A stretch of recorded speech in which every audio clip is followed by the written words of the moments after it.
70 years ago, a small group of British businessmen travelled to China to unlock opportunities between the two countries. They became known as the icebreakers.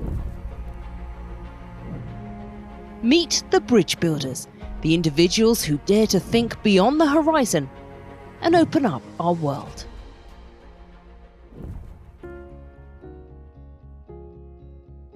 My name is Simon Haworth. I think everyone in China calls me Shimo, and I've been engaged with China now since I think 2012. I'm an entrepreneur mainly in biotechnology and now in agricultural technology, but I've set up I think 17, 18 companies now, and we have some amazing projects going on, but it's all stemmed out of a very long engagement with China.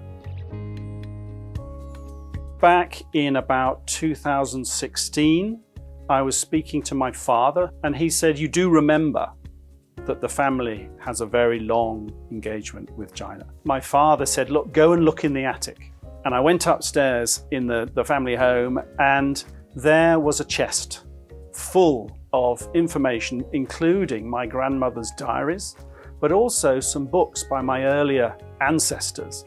And it became clear that I was the 5th generation in a row to engage with China. My great-great-grandfather had started the trade in 1874. And when I took my son, my eldest son, George, over to China, he was actually the 6th generation in a continuous line to engage with China.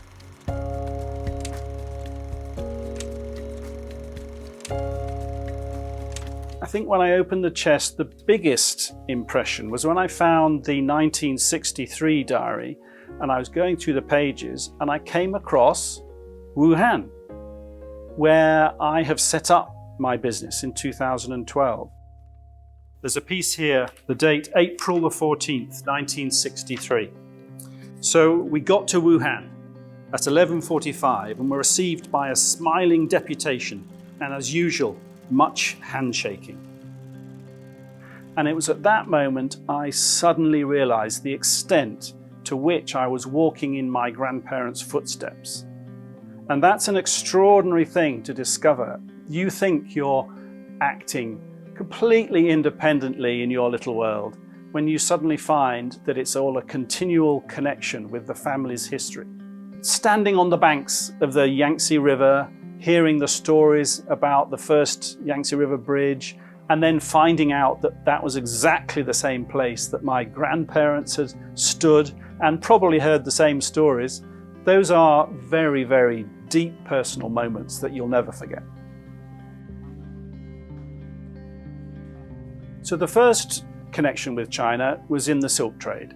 So this is in the days of the Industrial Revolution in Manchester and Macclesfield, and the family was involved in silk.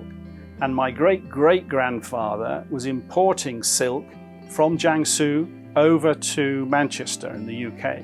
So at that stage we were taking product from China. I'm now returning product to China. I'm now taking biotechnology from the UK over to China. It's using artificial intelligence to analyze healthcare data to identify opportunities for new drugs. So we're able to identify a disease and a disease pathway and find drugs that interrupt that pathway in a way that researchers have never been able to do before.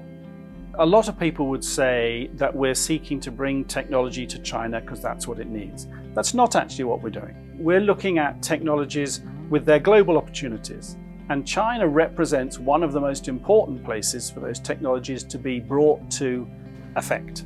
I have a view of the world, and I'm always seeking sources of capital and sources of market. And China was one of those places where you got both. You have capital and market in the same environment. I also think that there's a very important stage that I will describe as China's turn. I think the baton of global leadership passes slowly from country to country. And right now, it's China's turn. And so to be involved in the growth and development of that relationship is very important. Here he is. Hey, Tantan. Hello. How are you? Yeah, Simon. How are you? How are you? Yu Tan is an editor of the Changjiang Daily in Wuhan. And it was really Tan who promoted the whole story. He made the effort to come over here to engage with the family, and he ended up writing an amazing book called Cambridge Notes about the 6 generations engagement with China. The book has been received extraordinarily well in China. Tan and I have done many book signing events and presentation events, but he has done hundreds of engagements with Chinese people, young people, old people, to introduce the story. We're in an interesting time. If you look back over the last few years, the relations sometimes between China and the UK have gone the wrong direction. China is stepping into a really important global role right now. And taking on that challenge, that responsibility, is not easy. My dream for this bridge building activity between the UK and China is not to do with business. The dream is about personal connections. We have had projects where we have linked young people in the UK with young people in China, because my dream is that the two nations understand each other at the personal level. And that takes a lot of work. That takes a lot of removal of prejudice and misunderstanding and misfacts from both sides. And it's not about political differences, it's about human engagement. In my grandparents' diary, they wrote that they drove around Wuhan for 2 hours and they saw 4 cars. Now, if you drive around Wuhan now, there's a lot more vehicles there. Let's move to the bridge. Right now, there's only 4 cars on the bridge compared to the capacity of the bridge between the UK and China, and between China and the UK.